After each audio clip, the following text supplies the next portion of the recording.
Perekonomian hampir semua negara dunia anjlok akibat pandemi virus corona. Beberapa negara maju yang agresif memerangi pandemi COVID-19 bisa menangani perekonomiannya secara lebih baik, sementara negara-negara berkembang yang kekurangan sumber daya lebih berisiko. Berikut laporan Helmi Yohanes dari VOA. Korea Selatan, Singapura, dan Vietnam adalah beberapa negara yang bertindak lebih awal dan efektif dalam mengendalikan wabah virus corona dengan menutup bisnis, melakukan tes secara luas, dan pelacakan orang yang terpapar virus. Hasilnya, menurut para ekonom, negara-negara ini paling berhasil dalam membuka kembali perekonomiannya. If that's in place, that as you reopen the economy, you actually can foster confidence, because among the unknowns here are the way that consumers are going to respond to a gradual reopening. Negara-negara maju di Asia, Eropa, dan Amerika Utara telah memberikan bantuan besar-besaran bagi bisnis dan para pekerja untuk mengkompensasi hilangnya pendapatan selama penutupan ekonomi. Negara seperti Jerman mempertahankan tingkat pengangguran relatif rendah dengan membayar kembali perusahaan-perusahaan agar para pekerja mereka yang menganggur bisa tetap digaji.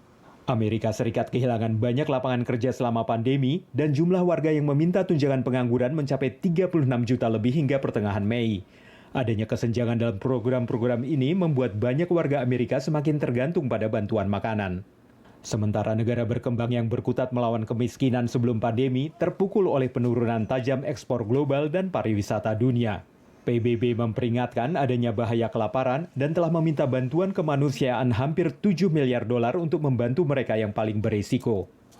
Humanitarian aid is not just a moral imperative.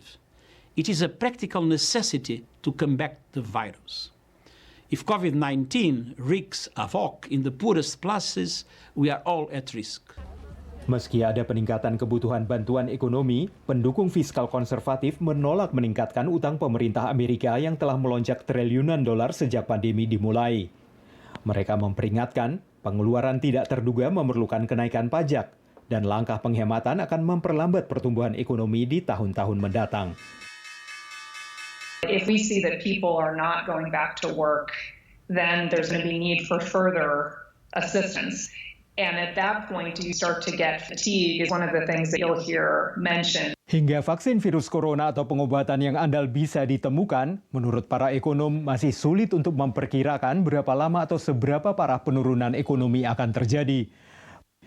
Para pakar juga memperingatkan, pembukaan kembali sektor usaha secara terlalu dini malah dapat memperpanjang krisis ini. Dari Arlington, Virginia, saya Helmi Yohanes dan tim VOA.